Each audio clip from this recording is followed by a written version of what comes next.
Wowee! That Mrs. R sure was something special, wasn't she? We sure are blessed to have her in our community. Well, in honor of Dr. Seuss Week, I've invited a few more of my friends to read to you today. Please welcome Diane Adams as she reads The Troll Bridge Troll. Now, you need to stay sharp and pay attention on this one because some of these riddles in this Troll Bridge Troll book that they try to get the troll with are pretty tricky. And I got a couple of them right and I got a couple of them wrong. Let's see how you do afterwards. The Toll Bridge Troll by Patricia Ray Wolf, illustrated by Kimberly Balkin-Root. Today was the first day of school, and Trig didn't want to be late. He gobbled his breakfast, grabbed his books, and gave his mother a goodbye kiss. "Have a good day," she said, "and be careful of the troll." "Yes, Mother," said Trig. Trig walked across the field, up the big hill, down the long road. When he came to the little bridge, he stopped and looked around.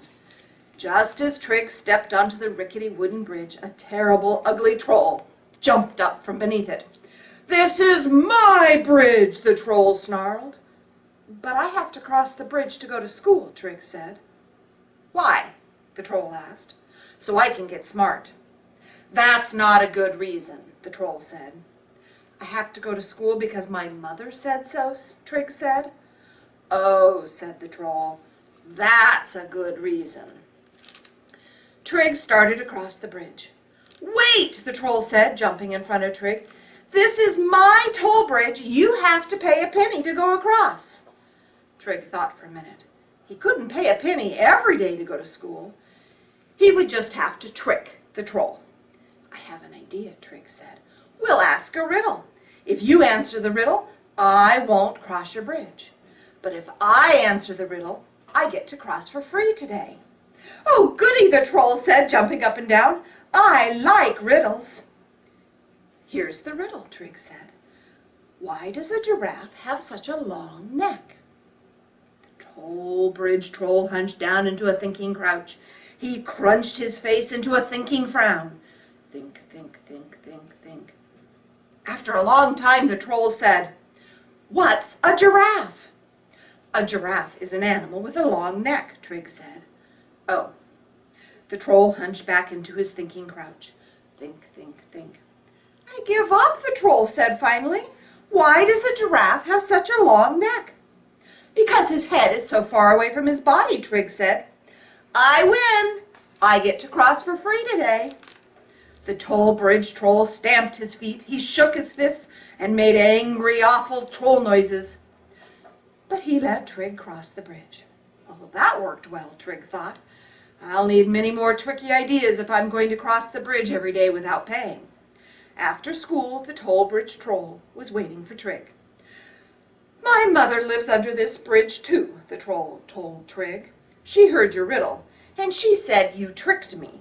She said I was supposed to ask the riddle." Trig just smiled and quickly crossed the bridge. As he ran for home, he stumbled over a hole in the road. That gave him an idea. The next day, Trig's mother kissed him goodbye. "Have a good day, and be careful of the troll," she said. "Yes, Mother," said Trig. He walked across the field, up the big hill, down the long road to the bridge.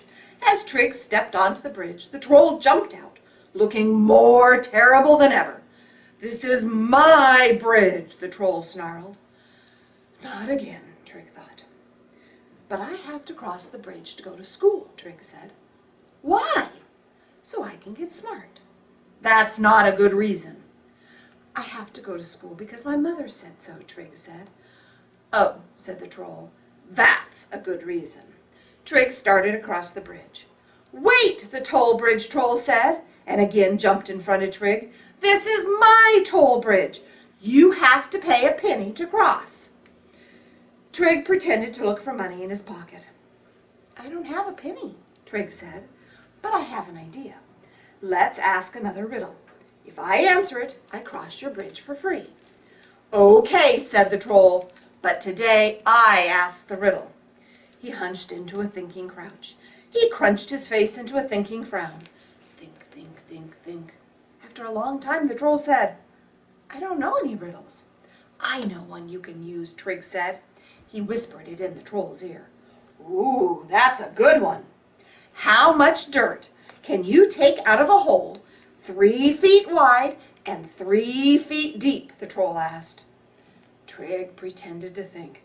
That's a hard one, he said. I win, the troll shouted. He jumped up and down. No, wait, Trig said. Now I remember. The answer is none. There is no dirt in a hole. The troll stamped his feet, he shook his fists, and made awful angry troll noises. I hope I don't run out of riddles, Trig thought as he ran across the bridge. After school, the troll was waiting for Trig.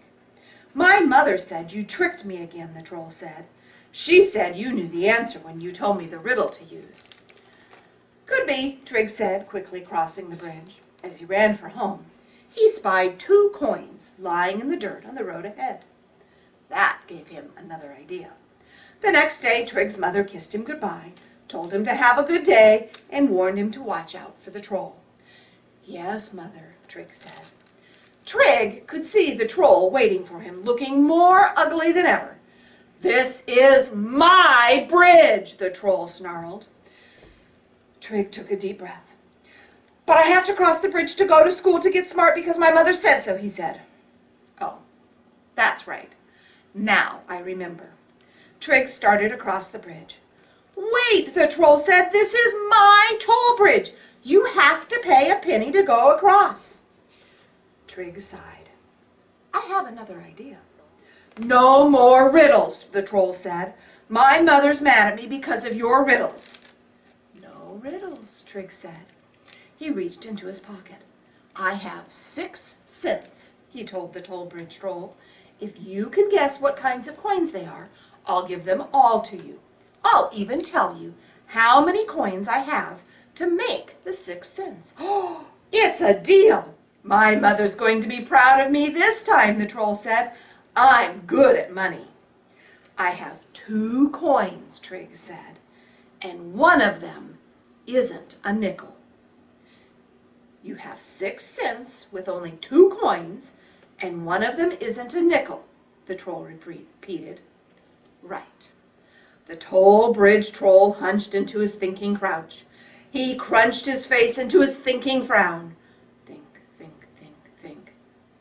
I give up, the troll said after a long while. Trig opened his hand. There was 1 nickel and 1 penny. But you said one of them wasn't a nickel, the troll said.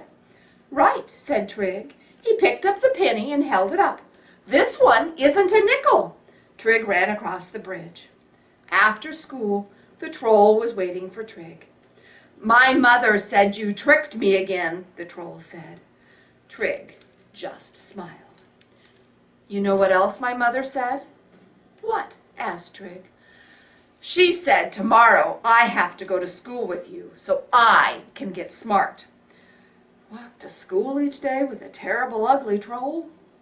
Oh, well, Trig thought with a sigh. At least I won't have to pay the toll. And that was the Toll Bridge Troll.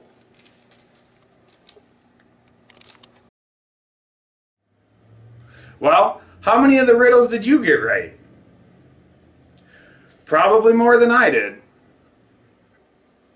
Please welcome Dan McGonigal as he reads There's a Wocket in My Pocket. Hi, I'm Dan McGonigal, and there's a wocket in my pocket. Did you ever have the feeling there's a wasket in your basket? Or a neuro in your bureau? Or a wasset in your closet? Sometimes I feel quite certain there's a jertin in the curtain. Sometimes I have the feeling there's a zlock behind the clock. And that Zelf up on the shelf, I have talked to him myself. That's the kind of house I live in. There's a nink in the sink and a zamp in the lamp, and they're rather nice, I think. Some of them are very friendly, like the yacht in the pot. But that yottle in the bottle? Some are friendly, some are not. I like the Zabel on the table and the Gare under the chair, but the Bofa and the sofa, well, I wish he wasn't there. And the nupboards in the cupboards, yep, they're fun to have about. But that toothbrush on my toothbrush, him I could do without. The only one I'm really scared of is that bug under the rug. And the chimney in the chimney, I don't like him, not at all. And it makes me sort of nervous when that Zal scoots down the hall. But the yups on the steps, they're great fun to have around. And so are many, many other friends that I have found. Like the Teller and the Neller and the Geller and the Deller and the Beller and the Weller and the Zeller and the Seller. And the Geeling in the ceiling and the Zower in my shower. And the Zillow on my pillow. I don't care if you believe it. That's the kind of house I live in, and I hope we never leave it. I sure hope Dan gets some help with that locket in his pocket. Well, I'd really like to thank Dan and Diane for being the readers today. Come back tomorrow for some more of my friends. See you tomorrow, everybody.